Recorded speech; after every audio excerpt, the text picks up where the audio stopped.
And now, it's time for another Dice Tower review with Tom Vasel. Hey folks, today we're taking a look at New Haven. Work the land, grow your colony, an original theme. Actually, it doesn't say an original theme because that would be a lie. But in this game, well, at least it has a different setting. You are in 1639 trying to cut different resources and build resources to build your colony. But we got to be completely frank here, folks. The theme in this game means absolutely nothing. This is essentially an abstract game with some sort of theme thrown on it. That doesn't necessarily mean it's a bad game. Let's take a look.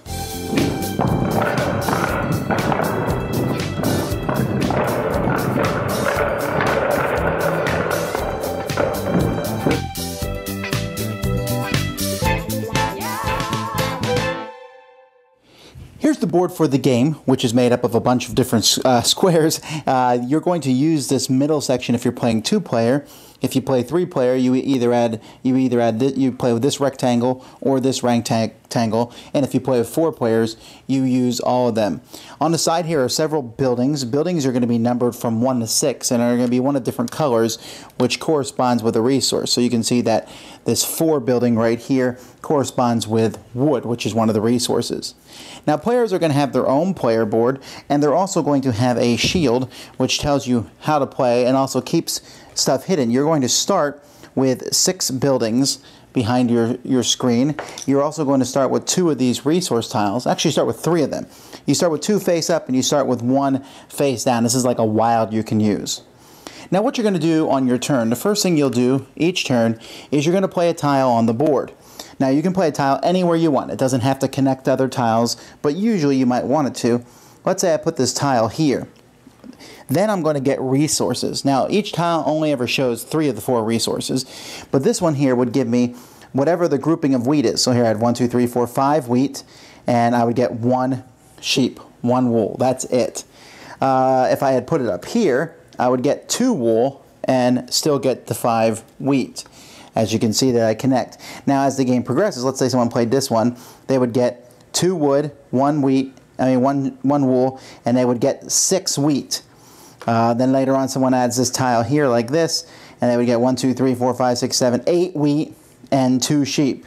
And hopefully eventually you'd be able to figure out some sort of combinations, like maybe this here. If I played this tile like that, I would get 1, 2, 3, 4, 5, 6, 7, 8, 9 wheat. I would get 2 wood, and I would get 2 sheep.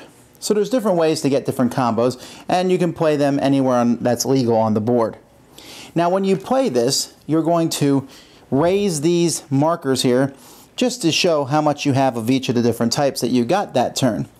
Once you do that, you can then spend those resources to build buildings on your board.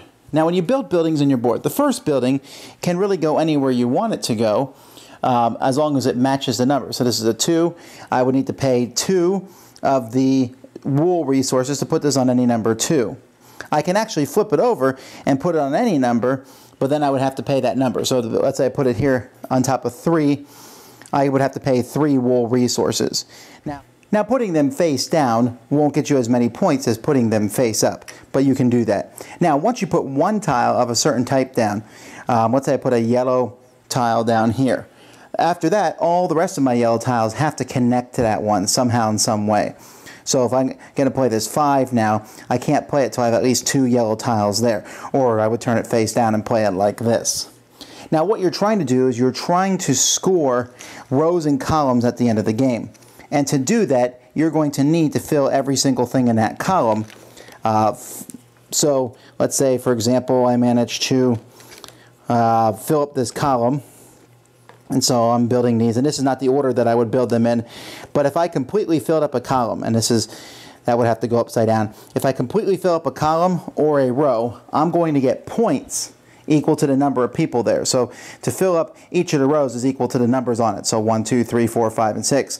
The columns are 5 on the outside, then 4, then 3. However, if all the tiles in that row or column are face up, then I will get double points. Now, you are likely never going to be able to spend all the resources. So let's say I had 5 of each. and I managed to spend 5 wool, but I didn't have anything to do with the wood. Then each of my opponents in clockwise order, they can use these and spend resources to put up buildings of their own. Now, I want my players to use those buildings because at the end of a round, you are going to draw a building. The first one has to come from one of the face-ups. The rest can come from face-ups or from the bag.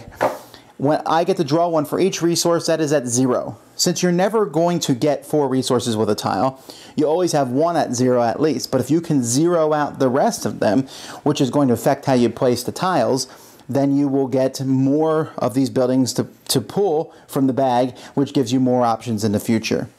The game is going to progress until the entire board is filled. At that point, the game ends, and whoever has the most points is the winner. There's also a way to play. You can play on the other side, where they don't have starting resources. Instead, you randomly will draw some tiles from the bag and some of these water tiles, and so you'll have kind of a randomized setup each round of the game. And there's also a couple other variants that you can play that will change a little bit about how you place, and you can redevelop land, etc. I'm not really keen on the graphic design here. In fact, the sheep, wheat, wood, and stone looks like they stole the graphics from Settlers of Catan. They really look similar. I was really kind of surprised at that. And also the entire thing just has the feeling of just the way it looks.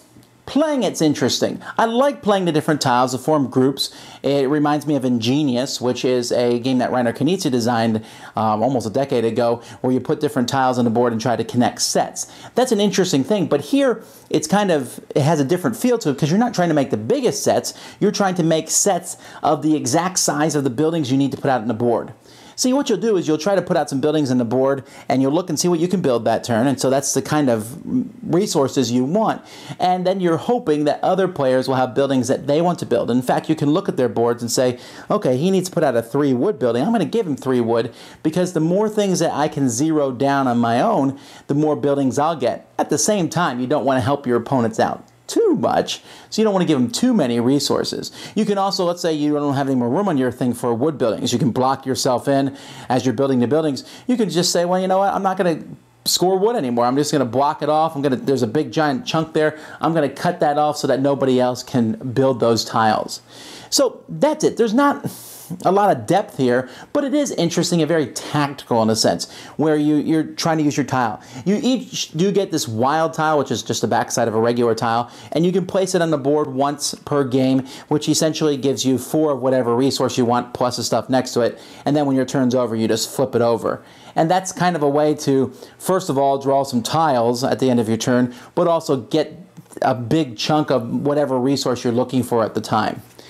Games aren't very long, they take about an hour, and it works well 2, 3, or 4 players, and it is a game where you're really interested in what someone else is doing on their turn because you can use their leftover resources. I thought that was a cool idea, and it works well. Components are good quality, like I said, other than the fact that they look boring. New Haven, it's a good game. It's not one that I'm screaming to play, but it has some interesting ideas in it, and I liked how it worked with the different numbers of players, and I liked the interaction in this fairly abstract game, but a well-designed one. Thanks so much for watching the Dice Tower videos. Find more great videos and reviews, as well as our top-rated audio podcast at Dicetower.com. You can also find other great shows at Dicetowernetwork.com. I'm Eric Summerer, and you've been watching The Dice Tower. The Dice Tower is sponsored by Cool Stuff Inc., where you can find great games for great prices. Cool stuff in stock. Check them out at CoolStuffInc.com. Shut the door! Shut the door!